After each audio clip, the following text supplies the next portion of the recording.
What's up, and welcome to another episode of the Grindline Podcast. I am your host, Greg.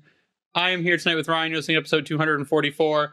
We're both like touching our faces. We're like right when I hit record, just like clearing off that weird, glare of like oily skin. like a nice sheen on your forehead. It is. It's great.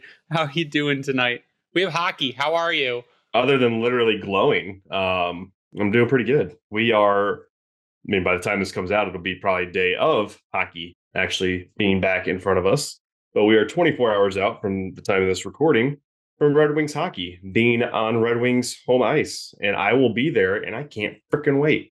It'll also be on television. Like, it'll be broadcast on Bally because it's a home game and we're playing the Penguins. It's on Bally tomorrow? Yeah, Bally Sports Extra or Plus or whatever the hell they call it. Tigers are playing, so.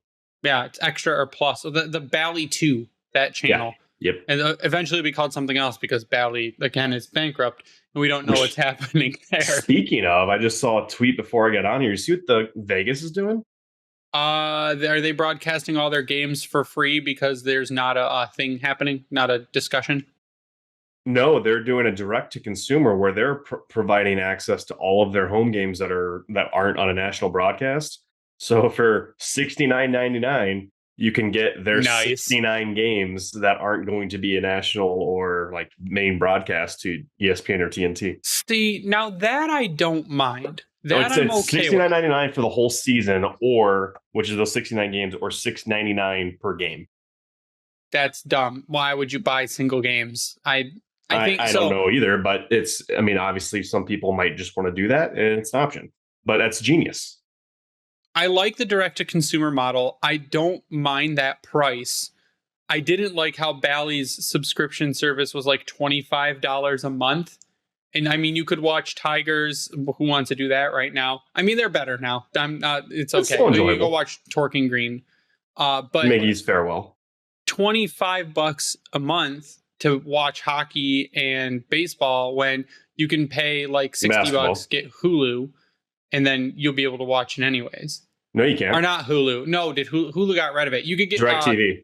You could get DirecTV or Xfinity Stream, one of those two, and you'd be able to do it, I believe. Xfinity Stream has that? See, I'm about to jump back over to DirecTV because they also have NHL Network, and I don't know, pissed about not having that one with Hulu. So I just stole my in-laws' cable login, so I get to watch all the games for free, anyways. Smart. Which is I don't have to pirate, so I can ditch the eye patch. And I get to watch all the games. It's fantastic. But what we have to talk about tonight is we have a red and white game to recap. Now, there's a lot. There's a lot. So I think we're going to just go player by player. I'll let you say a player first and start with your notes. I'll follow up. We'll go back and forth. I think we just want to, again, I feel like the past 5 episodes, we've had to have a disclaimer before every episode. This disclaimer, coming from the mouth of Sean Horkoff, says, take this with a grain of salt. Everyone is trying to get their legs under them and work things out. Do not put too much stock into a scrimmage where they're also not trying to hurt each other, even though Matt Luff exploded his shoulder. Apparently, people that were by the glass said you could hear it. Basically, his arm pop out of his socket, which is gross. But no, we don't know what the actual injury is. But yeah, but it clearly was favoring his shoulder. But take it with a grain of salt. Take the performances with a grain of salt. We know Sebastian Cossa we saw in watching these games. This game. We know Cossa didn't get a game in. There's a reason for that. They had to play Lyon. They had to play Reimer. They had to play Husso, and Hutchinson's on a PTO. Yep. That's why Cossa didn't get a game. It's fine. You're not going to see wow performances from a bunch of guys. I mean, there were some really pretty moves, but none of the stuff in this scrimmage is meant to say, here's your place on the roster. Here's your place on the roster. You're on the team. You're not. That's what preseason is for. Yeah. So we're going to go player by player. Even Lalonde made that comment. I know we're going to touch on a little bit of his media stuff, but he even said today, I think it was today's media release or media availability, I should say, is that they probably won't have who's going to be the who on the roster until going into almost the final game of the preseason. Yep. So there's 8 games. So you're going to be taking that full 2-week period to figure out who's going to be here. And he even said, even after that final game, there's likely still going to be a couple guys lingering that will be making a case for why they should be on the team come opening night. Yeah, preseason is prove it season, guys. So Ryan, who do you want to start with? Well, the first one on my list, which he made the immediate impact, was Sprong. He, to me, throughout the entire session, whether it was 5-on-5, power play, or what have you, that fucker can shoot. There's an early bleep. I'm sorry. Sprong bomb. Dude, he does not mess around, and it is a strong, powerful, accurate shot. That slap shot from the point, wicked. And he made whoever's in goal. I didn't really track who was in goal the entire time because it was really hard to tell more often than not. The only bummer about the view during training camp is the net over the glass. Obstructs everything. Like, I wish they would angle that so it like comes directly over the crowd and like toward the cameras, so the camera would have a clear, unobstructed view. I mean, I should talk to BKs about that, have him change that. But no, Sprong, like the way that they opened up scoring, him and I think it was Valeno, busted out on a 2-on-1 break, and Sprong was actually kind of down inside the left face-off dot, almost to the red line, and he fired home a one-timer, and I think he beat Husso right off the bat, and it set the tone for how he kind of looked, I think, throughout the entire day. I think he was in the hashes on the left circle. Was he inside? He was around that area. It was close to the dot. Maybe I think it was just below because it was a weird angle. Like, it was a hell of a cross-ice pass too. Well, what it was, and what you didn't mention there, is that his release is fast. Yeah. The one-timer is not even fully in front of him before he takes that shot. And like you said, it's crazy accurate. That's basically what I had on Daniel Sprong. He's got a bomb. And every chance, anytime the puck is near him, it's on net.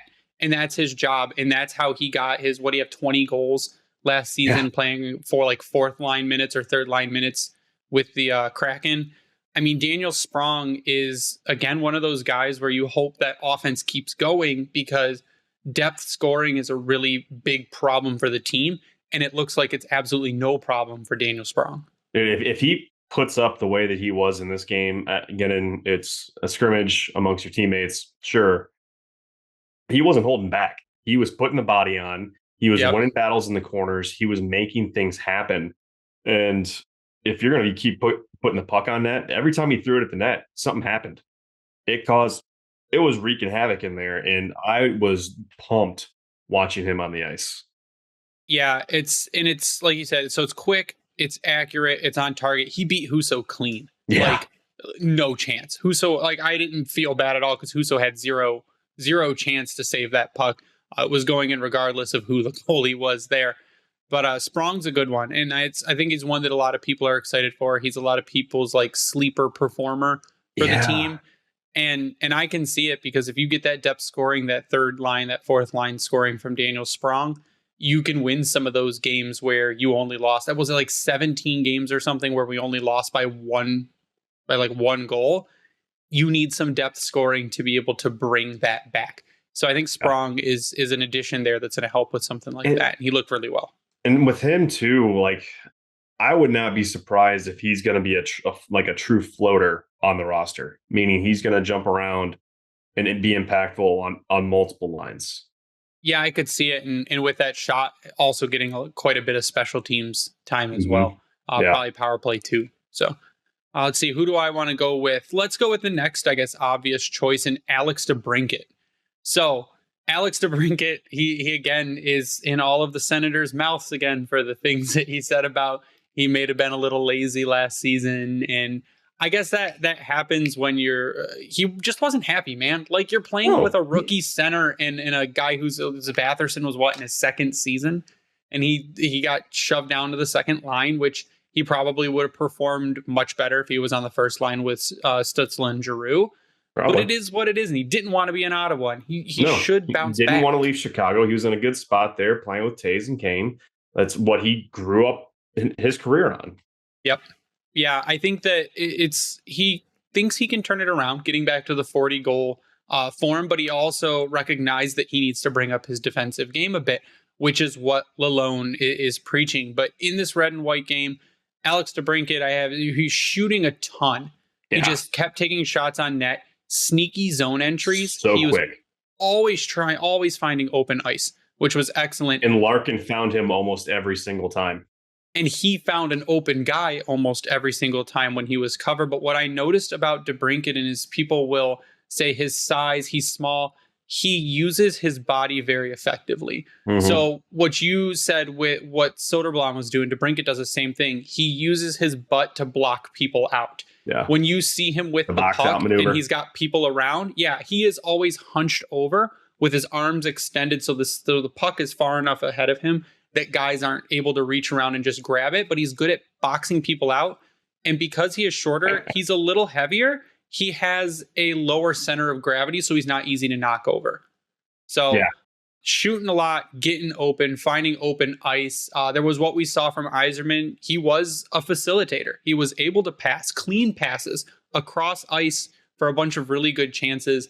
And I'm excited to see what DeBrincat can bring because he already seems like he's super elated. He said it finally hit him at training camp that he's a Red Wing and like it's a real thing. So he's excited. The team's excited to have him. And I saw a lot of, even in this just short one period of full play, that he had brought energy to the team. No, and we touched on it right at the get-go with him. The speed was evident. And even when he didn't have the puck, he was retrieving the puck. There were several times in the offensive zone, if they like a loose puck in the corner, he ended up going and recovering it and keeping it alive, getting it back to the defense to kind of reset the cycle and go back through it. But whenever he was out there, if there was open ice, he was finding it and he was cutting through guys to get there. And Larkin, I think almost every time he brought it up, especially in the transition through the neutral zone, he was hitting DeBrincat either fast along the wing, hitting him up the boards as he's cutting in, where Larkin would take it wide and then DeBrincat would kind of float with him. And then he'd split defenders and hit him right there in the middle. And then they would kind of start a rotation going around that way. It seemed like quickly the chemistry has started with those two. And I hope that really continues. Yeah, Larkin seems to have a fire under his ass too, which is There's a whole lot of speed there. He's flying, and it's good because his entries were pretty, for the most part, all clean as well. But it's good to see DeBrincat get those clean entries in too. So who's your next guy? Let's see. I had a Wallman-Seider pairing, but I'm going to go to the next individual person I have on here, Gostisbehere. I was very happy to see the way that he doesn't seem to have lost a step whatsoever. His vision in skating, I thought, in, again, scrimmage time, but he was not messing around out there. He was all over the ice, whether it was pushing up in the offensive zone. He was smart. It seemed like more often than not to not get too far below the faceoff dots. Yeah, but not too deep. Yeah, he didn't get too deep in the offensive zone, but when he did, it was a recovery in the corner, and he would recycle and reset it, and then shift with whoever was the forward at the point and get back up there to keep things going. I loved the vision. I know at one point he had a situation where he did pinch down like that at once. Puck got loose. He skated back up, caught it, was skating toward the blue line, went between the legs. I can't remember who it was. He passed it to, but it kept I think it might have been Sprong actually. But kept the play alive in a lot of different ways, whether it was a sauce pass going point to point, the between the leg pass right there to keep things going. Innovation offensively that we were hoping he was going to bring, I think, was definitely on display. And that's one of the things I'm really excited for as we go into the season. Yeah, he's also not slow. I think that's another thing that I had on him is he's not a slow guy. He was also shooting, and he seems to like to shoot a little more from down low. It seems like that maybe it's mid, but not past the red line, but he likes to shoot more towards the dot. It seems like he's not really a get to the point and shoot kind of guy. He's more of a shoot down low. We've seen historically he can do that at the end. He's got a good slap shot. But it also looks like he may be on the first power play unit with Mo Seider. So it looks like they might run a 2D-man power play. Max Bultman had tweeted out that this was before the red and white game, but during the last day of training camp where they were practicing special teams, it was Seider, DeBrincat, Larkin, and Ghost and Perron, which lets Ghost really use his offense in there. Yeah. But then if they do lose control of the puck, be able to flip the switch and move back to a defensive role, which I don't mind because he is an offensive defenseman. He provides as much offense really as a forward if you put him in that position. Plus, it lets you spread out your offense to a second power play unit where you can move Lucas Raymond to that second power play unit and not have to stack all high-level offense on the first power play. Yeah, what I liked, that unit you just mentioned for the first power play, that was on Team Red. And that was, Piranha's your net front or the go behind the net guy. He was the bottom guy for your triangle. Larkin was your bumper, much as we saw last season. But then you had DeBrincat on the left side, Ghost on the other dot, face-off dot, with Mo up top. You saw a little bit of a rotation with Ghost and Mo, but the only thing, what I really appreciated about it is that DeBrincat wasn't afraid to shoot, Ghost wasn't afraid to shoot. Yeah. Mo, I wanted to see put the puck on net more. There was a lot of, what I noticed in the power plays, there was a lot of movement. Now, the power play didn't score on that one the in whole particular, time. They were all over the place. Yeah, the power play didn't score, which, again, it was also 1 minute. They had 1 minute to try to get something to happen. Yeah, and for lack of time, though, they were able to set up, especially that first unit, very mobile, a lot of movement, fluid movement. They hit the post several times. But a lot of good shots. Like, there was opportunities to get shots. The penalty kill was also really good. So that's the other half of it, is like you had a good penalty kill. And the power play, you saw what can happen there. It's just nothing went in, which, I mean, that to me, in a scrimmage that's neither here nor there, you want to see the movement, you want to see the looks, because eventually something will happen. It just didn't happen during that game. But I agree that Ghost, great acquisition, we've said from the beginning. I think he'll, if nothing but bring some offense to this team as a veteran presence for these guys that are coming up and learning. We've got a lot of younger defensemen that at some point will start making their way into the lineup, whether it's to injuries or trades or whatever. But you're going to have guys like Mata to teach those guys like Ghost to come in and teach those guys how to be an NHL defenseman, which is really important, as well as bringing, I guess, a little bit of skill to the team as well. Yeah, Mata and Ghost were on a PK together. Yeah, which is weird. I'm not sure I'd use Ghost on the PK. I see Mata. I didn't think he did too bad out there. No, but who I was impressed with defensively, and I don't have a lot of notes on him, was Justin Holl. Justin Holl didn't look bad. He didn't kill the team, and he can kill penalties, I believe. But I want to talk about Nate Danielson. Ooh. So Nate Danielson, I'm pretty sure, and if I counted right, I don't think he lost a face-off. He didn't, because I do have a note that he won consecutive draws against Anisimov. He won draws against JT Compher. I mean, he was killing it. Nate Danielson, he was winning faceoffs, playing great defense. The kid is stout defensively. Yeah. What I really noticed is he's really good at closing the man off along the boards, but when he's got him closed off, he pokes the puck behind him to get it back down to the goalie. So I just think that Nate Danielson, if he can work a little bit on his offense, which I'm not saying it's bad, because there's shots there. There's shots there and there's chances there, but his defensive game is fantastic. And he says he's a defensive first center. But if you've got that part of the game down, train up your offense, man. Do the Dylan Larkin route. Work on your defense first, then open up, or work on defense and open up offensively. In the words of Lalonde, these are all teachable things. Yeah, and he's still with the team. So Nate Danielson was not part of the first 2 rounds of cuts. It looks like he'll get 2 rounds? That was first round. 3 more people were released today. I didn't see the first one. Yeah, Emmett Finney was released today, and there were a couple other guys that were released from PTOs. But Nate Danielson is, he didn't look out of place. No, I think he can be a force too. Like if he was able to play in the AHL, which he's not because of the stupid CHL agreement. Can they make that happen at all? Can they make that happen? Like, can they move him? Like, is there a waiver? Or is there an exemption? So Shayne Wright was able to get an exemption to play in the AHL. Didn't he have exceptional status, though? He had exceptional status, and they're using the reason of he had to have a year off because the OHL didn't play during COVID. But the problem there is that if you look at his games played in the OHL, Nate Danielson has more games played than Shayne Wright in the OHL. So if you go by that, he's just had more what would be considered active time in the OHL, but not games played, they gave him a pass. But I think that if you look at games, if I was Yzerman, I go, wait, my guy's played more games. Why can't my guy get a pass? It's So that's why the whole system is stupid. Like, so if you got to do it for one and you get to say it's like, oh, he had exceptional status, or, oh, they had to take a year off because of COVID. I mean, sure. But then you got guys like him, and I think Savoy was another one people mentioned, that have played more, but still have to go back to junior. I don't know. I guess we'll wait and see on that. But my big notes, I think, with him, like I mentioned, he won several draws against Anisimov, who's been around the league forever at this point.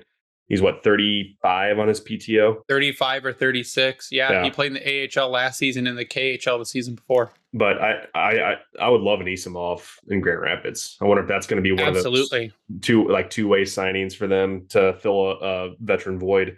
But back to Danielson, like, I loved his forecheck. He was in the middle of all the plays. He drove the net with a scoring chance early on in the 5-on-5. On the power play, I liked that they were not afraid to use him on the wing, and they also weren't afraid to put him at center. So he got to see both sides of it, where he was sitting on the left dot, and then he also was playing the Larkin role of the bumper. The only thing I would have liked from him more is when he was in the bumper role, take the shot. He looked to try to go one play extra to hit the open guy in the slot, which didn't seem to work out on two different occasions that I can think of offhand. And again, that's just going to be one of the learning things of getting comfortable with the speed, with how things are going to go. Like, when you got the chance, you got to take it. And I think once that clicks for him, he's going to be lights out. He used his body well. He didn't look out of place. Yes, scrimmage time, but he's one of those guys that maybe 8 games into preseason, that's where he's one of the names getting the look. Is it going to happen? I'm not going to hold my breath. You never know what could happen, though. But he looked good, and I was happy with his performance there. Yeah, one of the more solid first camps that I've seen from a guy in Nate Danielson. So who's your next guy? Let's see. Next guy, Lucas. You want to do the wall? Oh, you want to do Raymond? All right, let's do Raymond.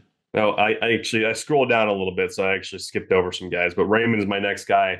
And my first note on him, causing havoc through the middle during the rush. He physically looks bigger. Lalonde talked about it. And I like to comment from Lalonde, actually, about him in particular on Raymond's performance. He made the note, and we'll mention this real quick, that he will be playing with Larkin and DeBrincat tomorrow night in the preseason home opener. I think that's fantastic. He said that Raymond looks stronger and physically has taken a step. Now that needs to translate to his play. It's not so much in being like a David Perron, where he has to be in there in the middle, mucking things up, using the body and trying to get crazy with it. But it's going to be in winning puck battles along the edge. If he's going to the net, knowing how to physically put himself into position to try to score or set up a scoring chance. He wants him to be stronger, Lalonde said, and naturally that's happening. So now will that make that translate into winning puck battles and keeping plays alive? I think that's where he thinks the next step for Raymond's going to be, because that could end up putting him on the score sheet more. And honestly, with the way he looked, I think in this camp, he had a lot of great scoring opportunities and shots on net. And yeah, the chances are going to be there, whether he's top line or second line. I'm not too worried about it, but I think it's going to be how he handles that. I don't even want to call it adversity. It's just where you're at, make things happen. I think that's what's going to be important. But I was happy with the way he looked in the red and white game. Yeah, the only extra notes I really have on that is it seems like it's a more, and I think he even mentioned it, a more shoot first Lucas Raymond. Yeah. Last season, it was a lot of trying to find a pass or passing up on chances to try to get it to a guy. But this season, it seems like more of a Lucas Raymond has the puck, Lucas Raymond shooting the puck. And like you said, he was causing havoc, and he does look bigger, but he also looks a lot stronger on his skates, which is nice to see. Like, he's not, his weight did not make him slower. It just seems like it made him more steady, which is kind of what you wanted. He's not going to get beat like as easily in board battles. He'll be able to go to a corner and take away pucks if he needs to take away pucks. But it looks like he's also going to be able to shoot the puck more, get more points by getting pucks on net, where we're going to have some guys in front, in Perron, in Rasmussen, in DeBrincat, or wherever you put guys that are going to be able to get the puck in right in front to try and get those goals. So Raymond looks improved. He has to show it, though. That, like you said, he needs to show that he can make up those points that he maybe lacked last season. Lalonde did, though, like we mentioned earlier, say that Larkin and DeBrincat and Raymond will start on the top line going into tomorrow's game against Pittsburgh. Be intrigued too. You got to think if that's going to be your top line, that they're going to have a Seider-Wallman pairing out there too, right? Yeah. You have at least one full unit that gets to go together. Yeah, well, let's talk about that next because Wallman and Seider played together in the scrimmage. It looks like they picked up where they left off. Jake Wallman, and again, Jake Wallman's got another burn, which I thought was fantastic. Any second Jake Wallman gets to jab at the St. Louis Blues, he does it, and it's phenomenal. So this time they were talking, and he said, this has been the first time that I've really felt at home in hockey. I felt the connection with the guys and the city of Detroit. And that's just like another, here you go, St. Louis, for giving me up for nothing. I feel at home in Detroit, and they want me. And it's awesome. We do want Jake Wallman because Jake Wallman, who was practicing the gritty on ice during training camp, they were, but Seider and Wallman, I think, can be one of the top. They were one of the top defensive pairs last season. Yeah. And I totally think they could. Yeah, I totally think they could repeat this season because both of them look very solid. Again, Jake Wallman is finding clean passes. He's getting the puck down low. He's also able to shoot. Lucas Raymond. Not afraid to shoot. Yeah, Mo Seider, same thing. Like you said, though, Mo could probably shoot a little more. Mo was stepping it up big time defensively. I had a lot. I mean, we all know what Mo can do. There's not really much more to say about him. He already had those hips in motion doing the little dipsy doodles up through the middle of the ice. And then he had a couple of back spins. My note on them, in particular from the 5-on-5, is they picked up where they left off. You can tell the chemistry's there. There was one instance where Mo had an oops where he tried to get a clearing pass out, went off the skate, but it went right to Wallman. They reset, and they played it back and forth to each other to get up the zone again for the restart the breakout. In the offensive zone, they go back and forth like it's nothing. The rotations are there. They kind of just seem to know where each other's going to be. And on the power play, they didn't get time together on the power play, which is a bit of a bummer. But both guys knew their role and took charge of it. I know Wallman was on the second power play unit. We already talked about Seider with that first group with Ghost, but Wallman had Sprong, Veleno, Soderblom, and Berggren, and Wallman was having a heyday just setting Sprong up. He was they'd get the puck out, and Sprong was actually almost at one point taking his place up there at the point, the way he was shooting it and trying to get things on net. But everyone was kind of complimenting each other when Wallman and Seider were out there, and they knew that they had somebody back there to make it happen. And they weren't afraid to get them the puck either. And really, you could say that about most of the defenders that were out there this weekend, and in that red and white game in particular. I think the only one that I wanted to see a little more from, and not that what I saw was bad, but it was William Wallinder. So Wallinder, he had some good breakout. He was decent defensively, but then it seemed like he kind of got lost in the shuffle as it went. And he was playing during the prospect tournament, he was a standout guy. I mean, played really well, had a couple turnovers because I think a lot of it was getting used to the ice size. It's not the same, and it's a quicker game, so you don't have that space and that time to catch up. But William Wallinder just seemed to kind of get lost in the shuffle during the scrimmage. Yeah, I mean, when he was out there, you saw more in the 5-on-5.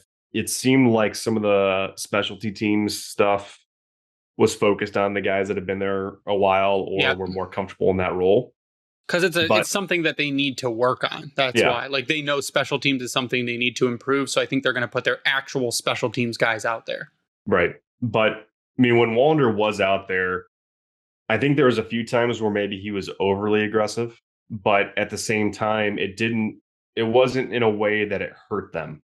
And you did see that speed and his skating come through in that moment because he would push up pretty heavily along the faceoff dots. And while it seemed like he also wasn't out there a lot of the time with top end talent, meaning his forwards and or defensive partner. Yep. So it was hard for me to be overly judgmental, but he didn't do anything crazy that was negative.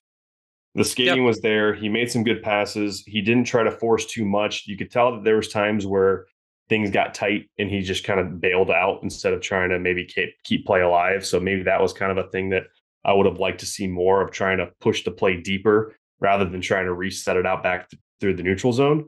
But again, it's his first time over here for it, and it's all going to be learning. And as long as he continues to improve and doesn't be afraid to be aggressive and use those legs that he has, I think he's going to be in a good spot.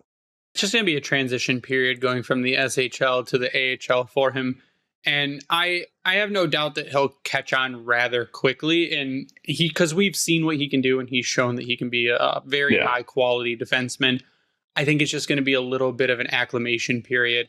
And the AHL is a good place to do that for him. But what we're going to do before we get to the rest of the guys, we're going to take a quick break. Again, I have to do a live read because these DraftKings scripts come fast and furious, man. It's football season. They keep changing stuff around. So we'll be right back with a little more on the red and white game after a word from DraftKings. We're back with another week of football, and DraftKings Sportsbook is keeping us in on the NFL action with great offers every single game day. New customers can bet $5 and get $200 instantly in bonus bets. Throw $5 down on any of this week's epic matchups to walk away an instant winner. And DraftKings isn't stopping there. All customers can take advantage of 2 new offers every game day this September.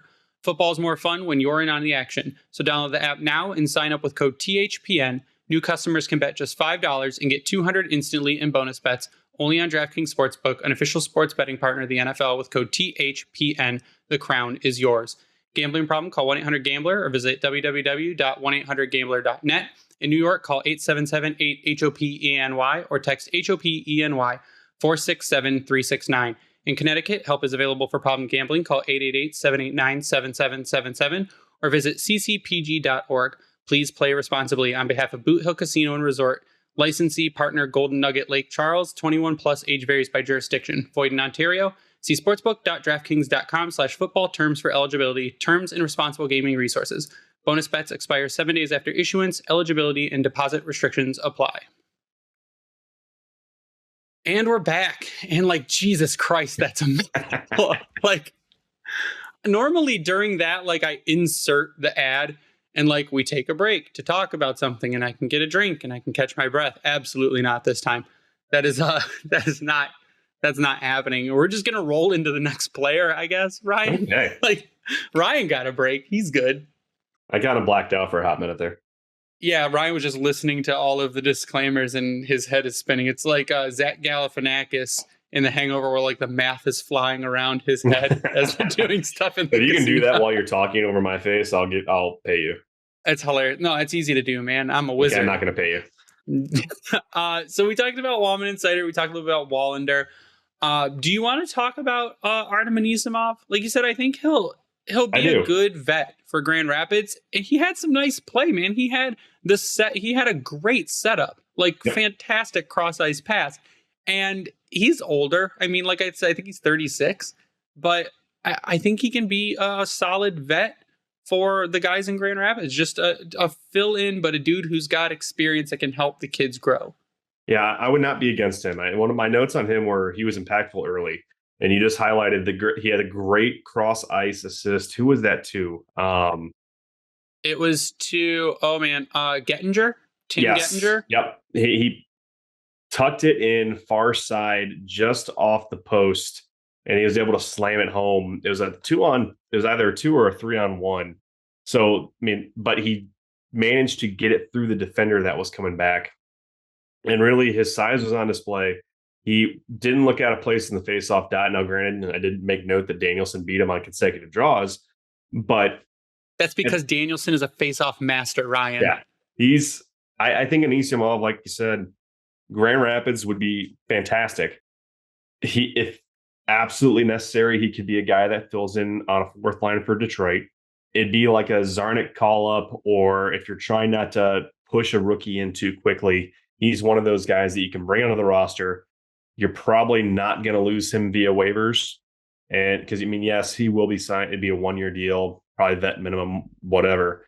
But bringing him in, waiving him, I don't think is going to be one of those guys that you're going to lose. It could happen, sure, but it depends on the impact that he's making, for one, in Grand Rapids, and two, what teams are trying to do, because most teams at this point, unless they're bottom half or more, don't have the ability to bring in another roster player right now. So Yeah, and it's a no loss situation too if he does get picked up.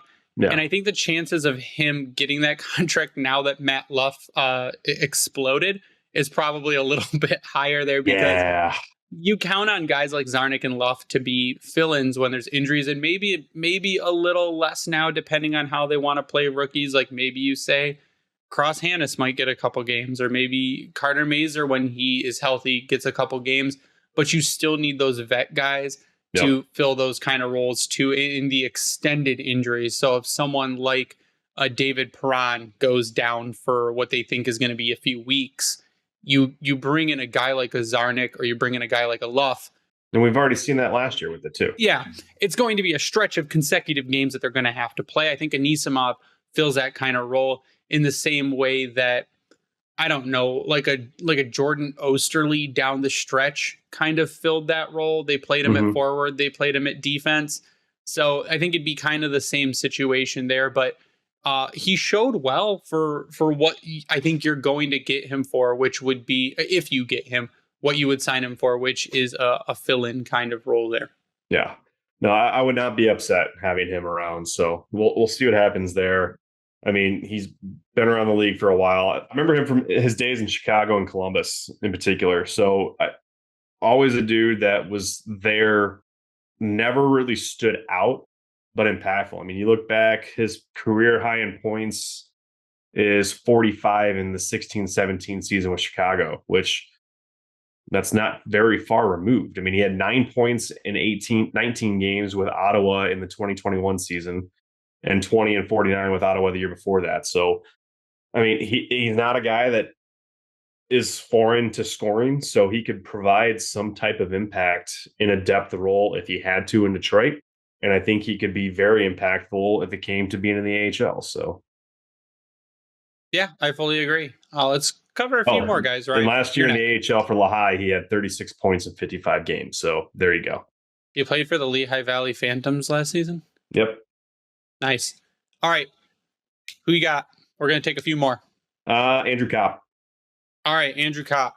A guy that I thought he looked like a guy that he was back to form. He seems to have regained speed versus last season coming off the core surgery. And even in today's presser, Lalonde mentioned him in particular for how he looks like he's back to his old self. And I think if you've got a guy like Copp, like the quote I wrote down in particular was, it looks like he's getting around much better. And I thought that was extremely obvious. He didn't look out of place. The draw, some of the faceoffs, I thought I would have liked to have seen him win more. But what I was more focused on is how was he getting up and down the ice? You could see the defensive play, I think, to me, stood out more than his offensive play did. But I mean, when he was out there for the power play, what was he on? He was leading Team White's power play with him, Compher, Raymond, Fabry, and Petrie. And to me, I actually thought Copp was the net front and down low guy. But I thought that this group had a lot of fantastic movement, and Copp helped drive that a lot. And he was also aggressive, I thought, going to the net. The only thing I didn't like about that power play is they literally took the entire minute to try and finally get set up for most of their time out there. But Copp took it on his shoulders, and I thought he looked fast. He looked like he was in great shape, and not having that injury weighing down on him, I think, is going to be huge going into this year. Yeah, I agree. And I'm going to copy and paste all those comments and apply them to JT Compher. It's basically the same thing. They both showed energy. Copp was, again, going to the corners, going to the boards, battling for pucks. And like you said, he looked faster. He looked like he had more control than he had last season. And again, it's a scrimmage, but Andrew Copp is one of the ones that we need big things from Andrew Copp this season. We don't need him to go out and score 30 goals, but if he could do 20, that's what we need. We don't need him to have 50 assists, but if he could have 40, 35, that'd be fine, because he's going to be playing top six. I don't think they're going to slot him to third line, but I think that Andrew Copp, if he can get that 20 goals, 30 assists. If he can get the 50 to 60 point range, that's kind of where you want him to be this season. And that'll definitely help supplement the offense that we were missing last season. I want to talk, though, about Elmer Soderblom. So Elmer continues to look good in the scrimmage, popped the water bottle, showed some elusive moves. That was a beautiful shot. Beautiful shot. Elusive moves, silky hands. Granted, it didn't come until 3-on-3, but I digress. He still needs to be more physical. That's the one thing I have on him. The physicality is sorely lacking, but the hands are there. The poise is there. The pressure's there. Down low, from up high, wherever he's at, it seems like he can get the puck to the net. But I also think that as a net front presence, he's also very effective. So Elmer is another guy that if Dan Cleary did not make those comments about him on Red and White Authority, I would tell you right now that Elmer would make the bottom six easily. But Dan Cleary says he needs to be more consistent, and Dan Cleary is director of player development, so I'm going to take him at his word, and I'm going to say he doesn't make the team out of preseason, but he's working his way there. And if he can just use his body a little more physicality-wise, because he's good, like we mentioned last time, he's good at blocking out, and he's good at being kind of elusive with the puck because his reach is so long. He just needs to lay the body a little more, and that'll up his defensive game. And if he does that consistently, I mean, Elmer is a shoo-in for this roster. Yeah. I mean, he was out there on what could be a realistic power play too. He was out there on the wing with Valeno at center. Now, that's probably not ideal who you want as your power play 2 centerman, but then he had Sprong on the other wing with Walman and Berggren up top. I guess Berggren was in the slot, but Elmer was your net front, and he didn't look out of place. With the way that Sprong and Walman can put the puck on net, and a guy like Elmer up front, one of my main notes on Elmer that you didn't touch on, you kind of did, but didn't, is that his stick work was fantastic. Whether it was puck handling or breaking plays up and just kind of being in the way when he needed to be defensively. Now, defensive zone, I didn't get enough to watch there to see if my thoughts have changed since the prospect tournament. But yeah, no, he could be a guy, again, come that 8th preseason game is still sticking around and maybe have a guy that's in conversation to make this roster. It wouldn't be surprising. I don't think he'd look out of place if he starts using the body even better, because he's dominating presence. There we go. That's a better way to say it. When he's out there and when he's aggressive offensively, the team is better for it, or at least the guys that are on the ice are better for it, because all eyes go to him, not only because he's big, but because he is dangerous when he's got the puck, especially if you're letting him get into the middle of the ice. Now it's just going to everyone else put it together with him and make things happen. Let's pick a couple more. So let's go to actually, no, it's your turn. Let's see. Berggren. That was what I was going to say. Go ahead. Look at that. My first note for him, 5-on-5 in particular, is he is all over the frickin' ice. He had a shift that reminded me of Nyquist, where Nyquist had the OT winner, where he the 30-second shift against Ottawa. Yeah, where he just skated in a circle like 5 times and then finally scored. Berggren had one of those shifts where it didn't lead to a goal, but it led to some chances, and he helped move the puck around a lot. What I really appreciated with him is that he was not afraid to shoot in that 5-on-5 session of the scrimmage, where I think maybe before that was a bit of a knock that he was a little too passive, kind of like what we saw with Danielson today, where the shot would be there, he'd be in the slot, but then boom, he's going cross ice and trying to hit somebody else. So yeah, my highlight and what I appreciated, he was not afraid to shoot, and when he had the puck, he was driving it and trying to push toward the net or get it down to the goal line to try to make things happen, or go behind the net to keep things cycling and moving around. I really liked how he looked a lot more comfortable. The passing vision, that hasn't changed. I still think he's like a mini Zetterberg in regards to the way he can move the puck around. So I was really happy with the way he looked, and I'm excited for him this year too.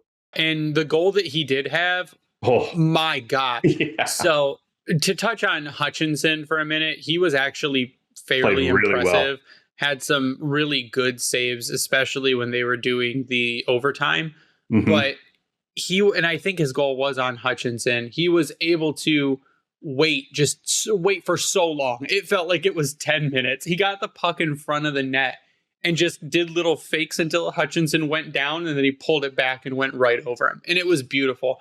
Berge is fast. Berge is elusive. He has great vision.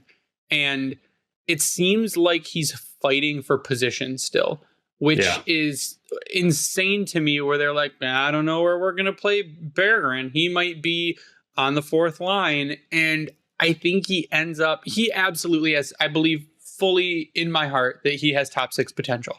Yeah. Absolutely. I think that he will be on the third or fourth line this season simply because of the log jam in front of him.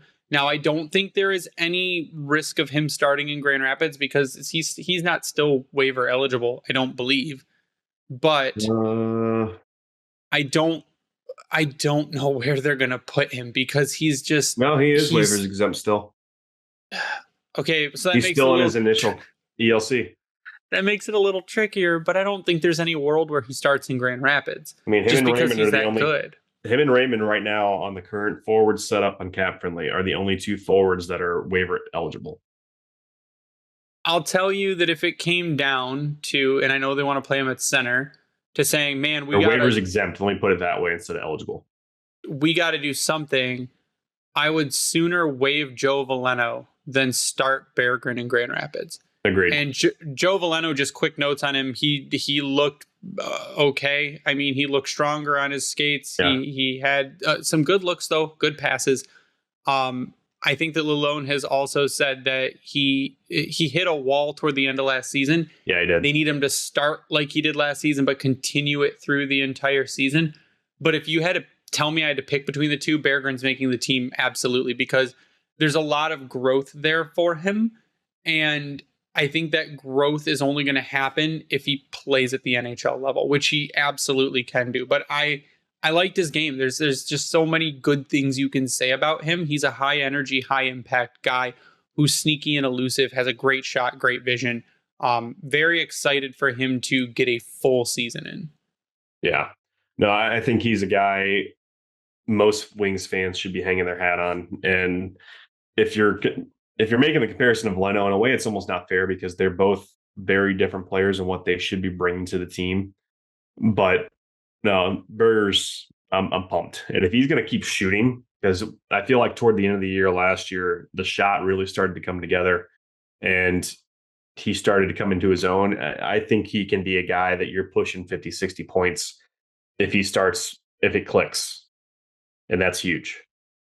So the next guy I want to talk about is, let's go Simon Edvinsson. Who I was just happy he was out there. Yeah, so apparently he says he feels great. Yeah. Everything's working. Took full contact. That was surprising. His mortal enemy is apparently now Moritz Seider. They were battling each other. Like he took the page out of the book where if you want to make an impression, find the toughest guy and beat him up. And I think that's what he was doing with Mo. Mo did not like that he shot the puck after the whistle went. It kind of gave him a time there, but they were scuffling back and forth and they were hard on each other. But I think it's just that getting him there, getting him in the games was impressive enough.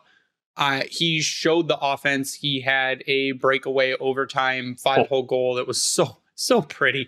That was a beaut. I mean, now granted, that breakaway happened off a turnover that he had right before that, which led to a 2-on-1 the other way.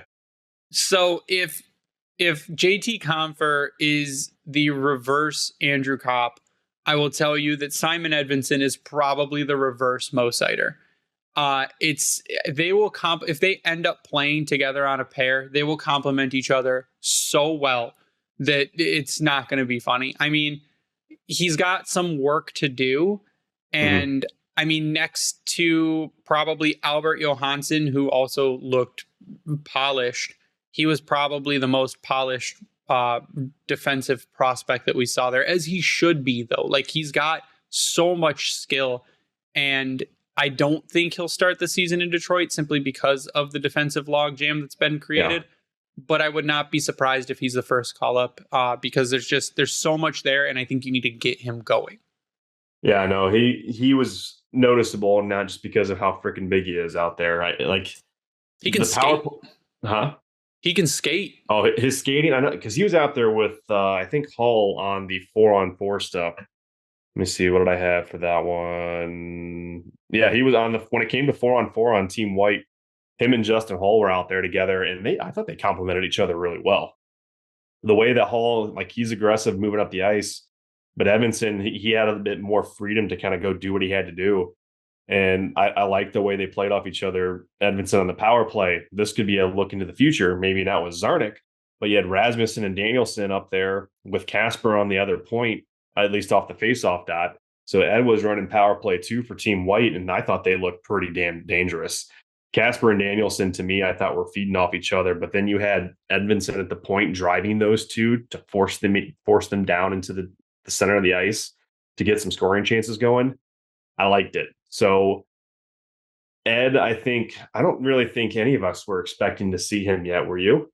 No, I was not expecting him to play in training camp at all. No. So the fact that he was out there is huge, which I think Yzerman may have hinted at it a little bit in one of his press conferences prior to Yeah, he said that he'd the be ready prospect camp. for opening night, basically. Yeah.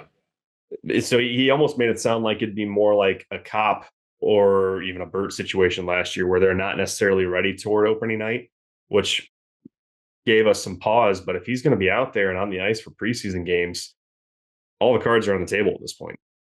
So I'm pumped. Should he go to Grand Rapids? Probably, but I wouldn't be upset if he's beating somebody out for Detroit.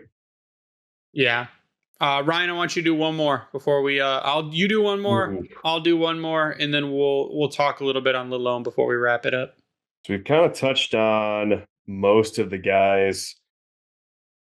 The only big ones that are missing really, Kasper, Reimer, and then you're looking at guys like Klim Kostin. Klim Kostin, Lombardi, and Cross Hanas. Do we know why, real quick, before I touch on my last one, where's Ben Sherratt? Ben Sherratt is out with personal issues, family stuff. That came out? Okay. Lalonde said that he should be back into preseason, like towards the end of preseason. Gotcha. I noticed that watching through. I was like, there's somebody missing. Who is it? And it just dawned on me. The last name I'll bring up then, I think, is Kostin. And to me, he was kind of a guy that was just kind of there. Nothing really stood out. I'm trying to find him on what line. I don't think he wanted to kill anyone. No, he didn't want to kill anyone, but he what number is he now? I don't know, but I can look.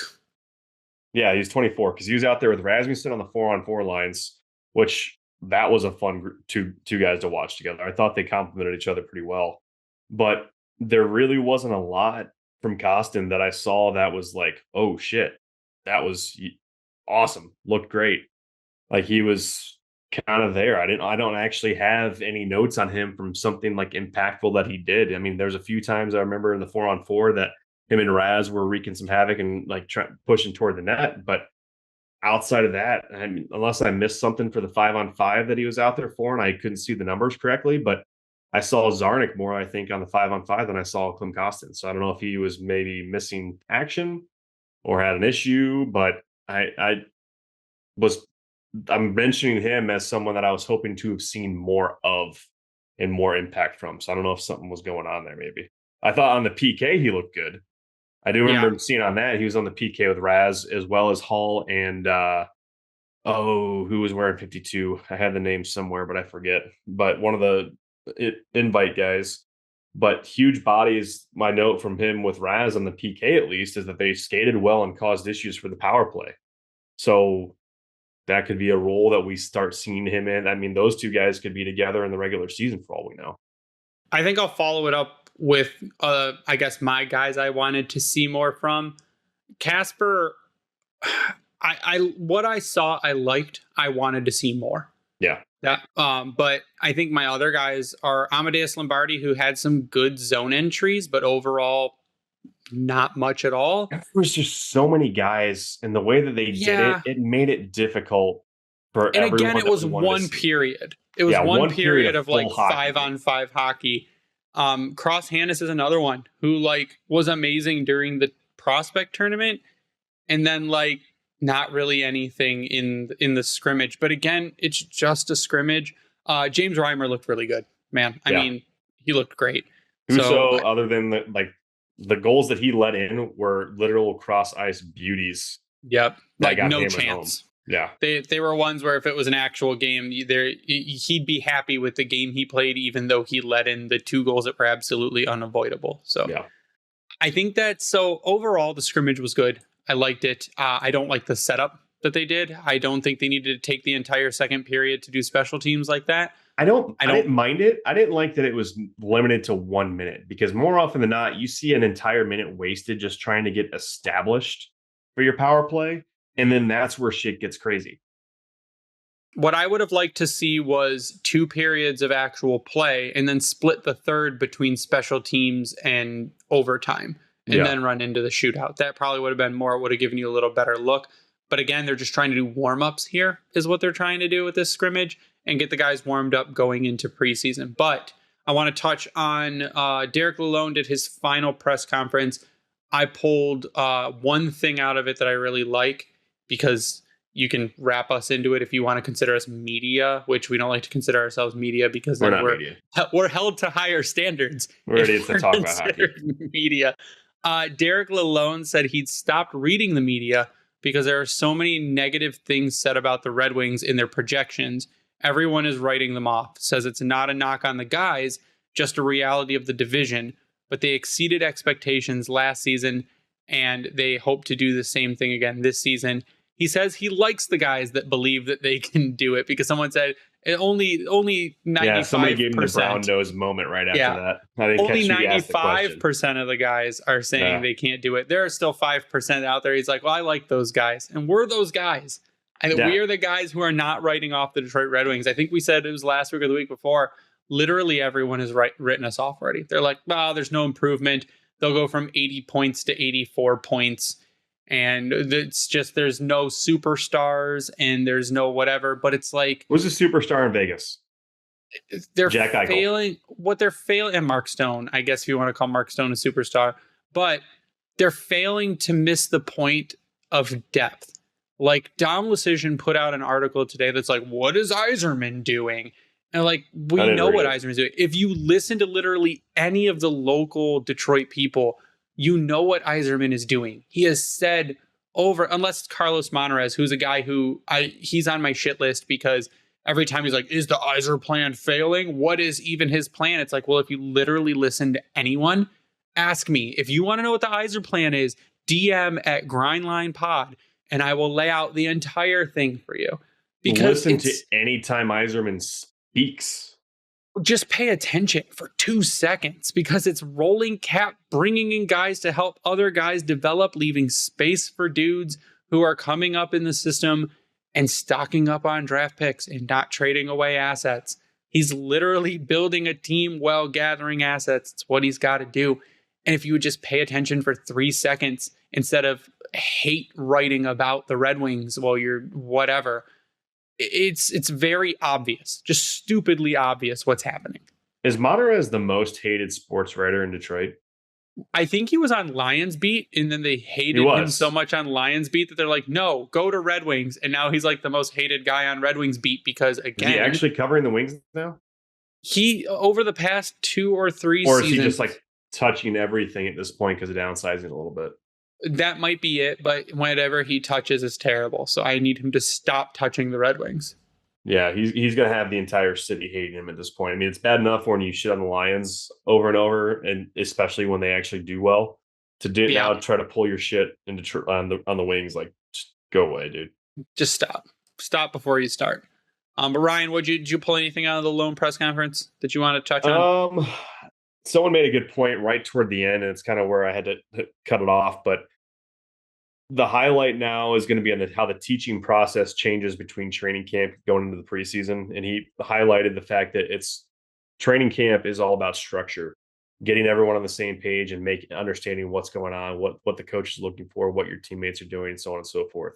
Now, starting tomorrow night with that first preseason game in Pittsburgh, it's going to be about execution and how they can implement what it is they've been discussing into the game. That's going to be the biggest difference in what the coaching staff and the management team is going to be looking at over these next 8 games to figure out who should be here, who should be in Grand Rapids, who's getting the cord cut off their PTO and or tryout, what have you. So I think that's my highlight. You touched on the expectations piece with how he stopped reading the media more or less, which is interesting because some of the things that he mentioned shows you he was paying a lot of attention to it coming up into the game. Yeah. So yeah. But no, I thought that was my big one. I already touched on it earlier about when he expects to have lines set, and he says it's probably going to take the whole preseason before that's all set before the first game in that window where they have to have the deadline for the rosters, which is usually like 2 or 3 days prior to the first game of the year. So we'll just wait and see. Awesome. Let's get your quick final thoughts before we sign off then. Final thoughts. We have Red Wings hockey in less than 24 hours. I will be there, and I can't freaking wait. Let's go Red Wings. Already Ryan 33. Yeah, same. I got my tickets, Ryan. I've got tickets for home opener. I got my home opener tickets, and I got them for way cheaper than what everyone else had them. Not way cheaper, but like $30 under what everyone else in the same section had theirs listed for. I like caught them at just the right time. Where are you going to be at? 118. Okay. So you'll be on the opposite corner. Yeah, 118, I think row 21 or something like that. So nice. Yeah, and they were like 166 a ticket, and other ones in that section were like 190. So yeah, someone just wanted to offload their tickets, but I will be there. It will be a great time.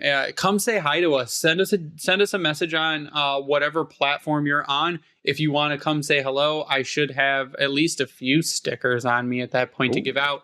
We do pictures. We like to post on social media, so come say hi. Twitter pic, of course. Yeah, so come say hi to us when you see us, or if you would like to see us at the home opener. We will be there. We hang out normally by the team store during intermission. But that is going to do it for us tonight. We'd like to give a shout out to the Hockey Podcast Network at HockeyPodNet for hosting us and spreading us around. Also to Vintage Detroit, which is the only place you should get your Detroit jerseys from and worked on. Get stock now before they switch over to Fanatics. It's going to be a terrible time with Fanatics jerseys. So go and get your stuff right now. But you can also check out our merch before the season on redbubble.com by searching the Grind Line. If you use the promo code GrindLine on Howie's Hockey Tape, you'll get 10% off. Use the same promo code on Bring Hockey Back, you'll get 12% off. Also, go check us out on YouTube, sub, and turn on the notifications to see whenever a video goes live. There will be more content throughout the season. If interesting stuff happens, I put stuff up between episodes that are out weekly. But that is going to do it for us tonight, like I said. So for Ryan, I am Greg. You stay classy, Hockey Town.